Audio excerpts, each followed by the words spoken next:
Markus pasal 10. Perceraian. Dari situ Yesus berangkat ke daerah Yudea dan ke daerah seberang sungai Yordan. Dan di situ pun orang banyak datang mengerumuni dia. Dan seperti biasa ia mengajar mereka pula. Maka datanglah orang-orang Farisi, dan untuk mencoba Yesus mereka bertanya kepadanya, apakah seorang suami diperbolehkan menceraikan istrinya? Tetapi jawabnya kepada mereka, apa perintah Musa kepada kamu? Jawab mereka, Musa memberi izin untuk menceraikannya dengan membuat surat cerai. Lalu kata Yesus kepada mereka, justru karena ketegaran hatimulah, maka Musa menuliskan perintah ini untuk kamu. Sebab pada awal dunia, Allah menjadikan mereka laki-laki dan perempuan. Sebab itu laki-laki akan meninggalkan ayahnya dan ibunya dan bersatu dengan istrinya, sehingga keduanya itu menjadi satu daging. Demikianlah mereka bukan lagi dua, melainkan satu. Karena itu apa yang telah dipersatukan Allah tidak boleh diceraikan manusia. Ketika mereka sudah di rumah, murid-murid itu bertanya pula kepada Yesus tentang hal itu. Lalu katanya kepada mereka, barang siapa menceraikan istrinya, lalu kawin dengan perempuan lain, ia hidup dalam perzinahan terhadap istrinya itu.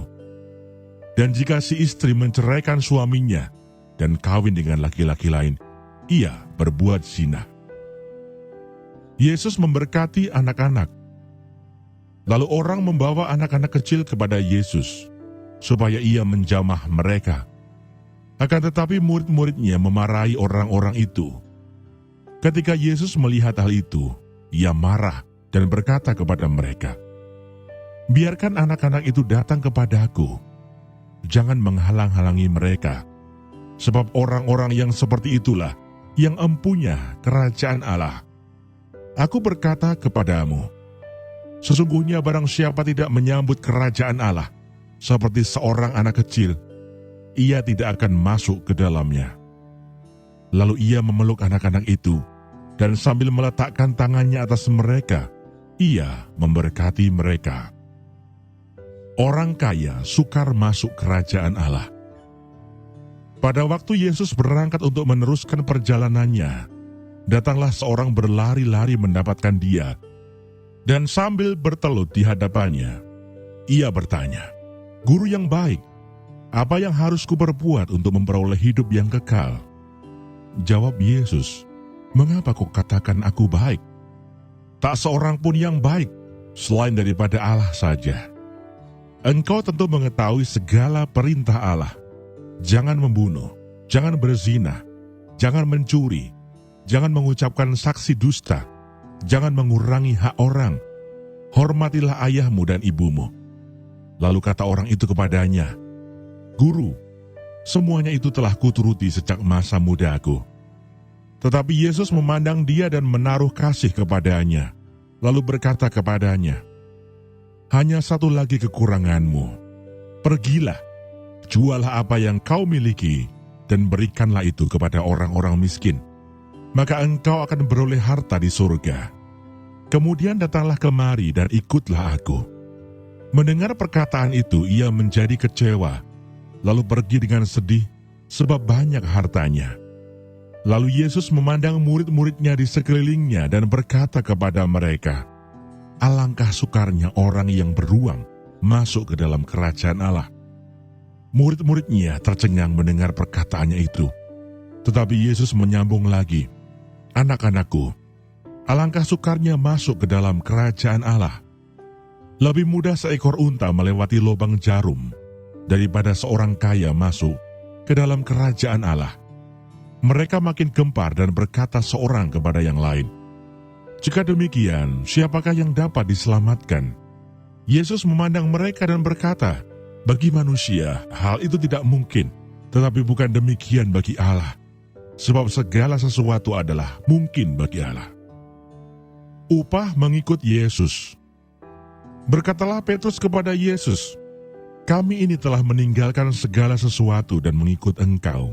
Jawab Yesus, aku berkata kepadamu, sesungguhnya setiap orang yang karena aku dan karena Injil meninggalkan rumahnya, saudaranya laki-laki atau saudaranya perempuan, ibunya atau bapaknya, anak-anaknya atau ladangnya. Orang itu sekarang, pada masa ini juga, akan menerima kembali 100 kali lipat. Rumah, saudara laki-laki, saudara perempuan, ibu, anak dan ladang, sekalipun disertai berbagai penganiayaan, dan pada zaman yang akan datang, ia akan menerima hidup yang kekal. Tetapi banyak orang yang terdahulu akan menjadi yang terakhir, dan yang terakhir akan menjadi yang terdahulu. Pemberitahuan ketiga tentang penderitaan Yesus. Yesus dan murid-muridnya sedang dalam perjalanan ke Yerusalem, dan Yesus berjalan di depan. Murid-muridnya merasa cemas, dan juga orang-orang yang mengikuti dia dari belakang merasa takut. Sekali lagi Yesus memanggil ke-12 muridnya, dan ia mulai mengatakan kepada mereka apa yang akan terjadi atas dirinya.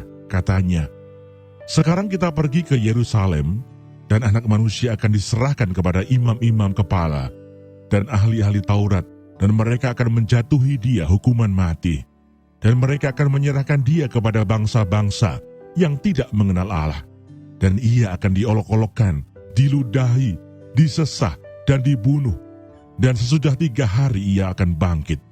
Permintaan Yakobus dan Yohanes bukan memerintah, melainkan melayani. Lalu Yakobus dan Yohanes, anak-anak Zebedeus, mendekati Yesus dan berkata kepadanya, "Guru, kami harap supaya engkau kiranya mengabulkan suatu permintaan kami." Jawabnya kepada mereka, "Apa yang kamu kehendaki aku perbuat bagimu?" Lalu kata mereka, "Perkenankanlah kami duduk dalam kemuliaan-Mu kelak, yang seorang lagi di sebelah kananmu, dan yang seorang di sebelah kirimu." Tetapi kata Yesus kepada mereka, "Kamu tidak tahu apa yang kamu minta. Dapatkah kamu meminum cawan yang harus kuminum, dan dibaptis dengan baptisan yang harus kuterima?" Jawab mereka, "Kami dapat." Yesus berkata kepada mereka, "Memang, kamu akan meminum cawan yang harus kuminum, dan akan dibaptis dengan baptisan yang harus kuterima. Tetapi hal duduk di sebelah kananku atau di sebelah kiriku, aku tidak berhak memberikannya. Itu akan diberikan kepada orang-orang bagi siapa itu telah disediakan." Mendengar itu, ke-10 murid yang lain menjadi marah kepada Yakobus dan Yohanes. Tetapi Yesus memanggil mereka lalu berkata, "Kamu tahu bahwa mereka yang disebut pemerintah bangsa-bangsa memerintah rakyatnya dengan tangan besi, dan pembesar-pembesarnya menjalankan kuasanya dengan keras atas mereka. Tidaklah demikian di antara kamu. Barang siapa ingin menjadi besar di antara kamu, hendaklah ia menjadi pelayanmu. Dan barang siapa ingin menjadi yang terkemuka di antara kamu, hendaklah ia menjadi hamba untuk semuanya. Karena Anak Manusia juga datang bukan untuk dilayani, melainkan untuk melayani dan untuk memberikan nyawanya menjadi tebusan bagi banyak orang." Yesus menyembuhkan Bartimeus. Lalu tibalah Yesus dan murid-muridnya di Yeriko. Dan ketika Yesus keluar dari Yeriko bersama-sama dengan murid-muridnya dan orang banyak yang berbondong-bondong, ada seorang pengemis yang buta bernama Bartimeus, anak Timeus, duduk di pinggir jalan. Ketika didengarnya bahwa itu adalah Yesus orang Nazaret, mulailah ia berseru, "Yesus anak Daud, kasihanilah aku." Banyak orang menegurnya supaya ia diam, namun semakin keras ia berseru, "Anak Daud, kasihanilah aku."